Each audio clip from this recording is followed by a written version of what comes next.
Hi, everybody. Welcome back for interactive problem number 5. If this is the first one that you've come across, these problems are playable on my website. You just need to visit the link. If you're already on the page, then you just click the play hand button on the right. If you're finding this on YouTube, then you just click the link in the description. It'll take you to the page, and all you need is a free Wolper Bridge account. So this hand is from a speedball. Where the auction you can see in the top left, it went a spade and north made an off-shaped takeout double. It's not clear what the right bid is with that north hand over a spade. They've got a strong no trump in values, but they don't have a spade stopper, and they don't exactly have the right shape for a takeout double. But with nobody vulnerable, I like the action taken that my partner did. My partner actually made this takeout double, and it went pass, and I jumped to 3 hearts. This is an important thing when your partner makes a takeout double, that especially when you have a 5 card suit and 2 aces. This is a really nice hand, and bidding 2 hearts is what we would bid if we had 0 points and 4 hearts. So when you have this good of a hand, you really want to jump to show extra values, and it was critical to jump because if you only bid 2 hearts with this south hand, your partner probably would not bid again because they would think, oh, you don't have 10 points, we probably don't have a game. So we bid 3 hearts and we got to 4 hearts, and now here we are in this play problem. And now, pause now, go play the hand, come back, and we will talk about how to play it.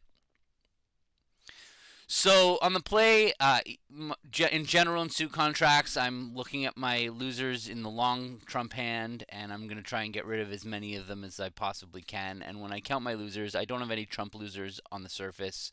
I have 2 spade losers, 3 diamond losers, and it's really important we count all 3 of them, because if we don't count all 3 of them, we won't start making a plan for how to get rid of them.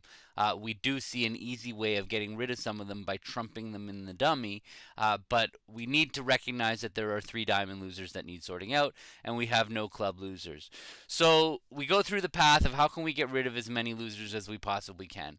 So we can see, just like we just talked about, that we're probably going to need to try to rough 2 diamonds in the dummy. Now, the one issue when we're roughing losers in the shorthand is we have to decide how many trumps to draw before we do that.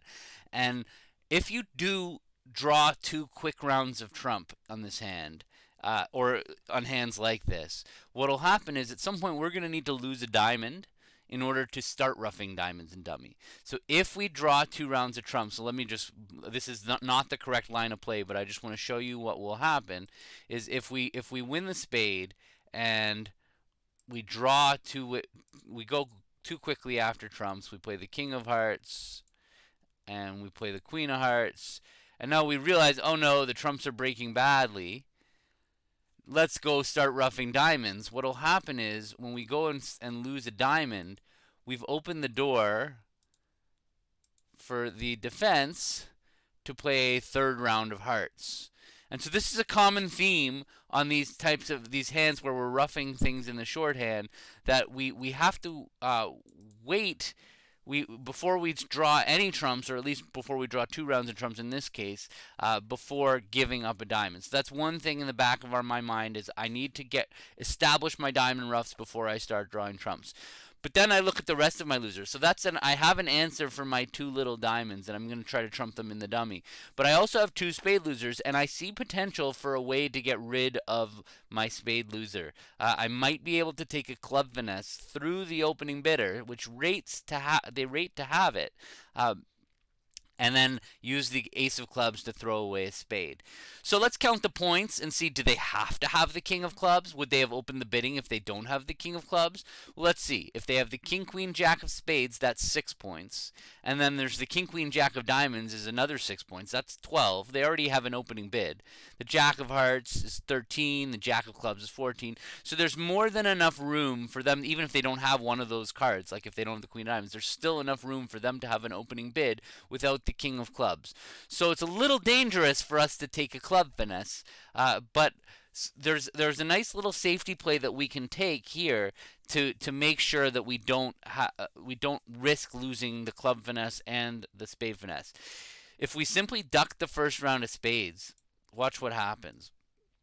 We know lefty, our left-hand opponent, has opened a spade. So they have 5 spades. If they had 6, then this might not work out amazingly. They might ruff, but the chances are that they have 5. And so we win the ace of spades, and now we can take a club finesse.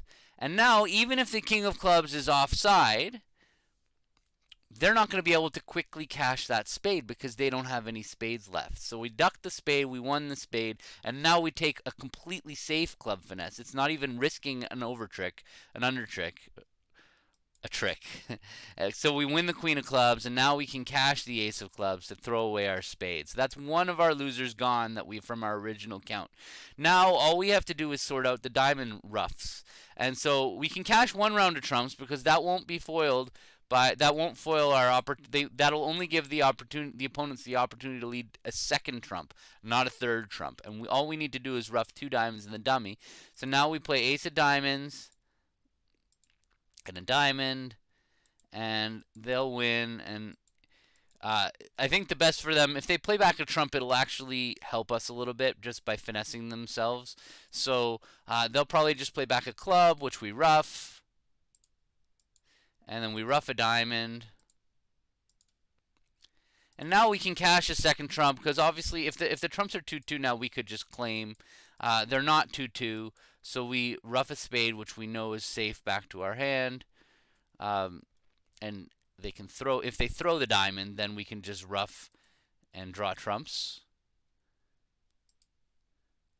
That's how we would make it. But and if they don't throw the diamond on the spade, like let's say they throw a club, we now can ruff the club, and then we can play our 4th diamond and hope that it lives as it gets ruffed, and it turns out it would, because the hand that had 3 hearts also had 4 diamonds.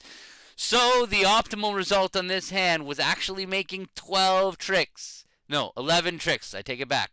11 tricks. You lost a spade at trick 1 and a diamond. Those were unavoidable losers. It was the second spade was an avoidable loser, and those bottom 2 diamonds. You get to get rid of all those losers to make 11 tricks. Well done to you if you did.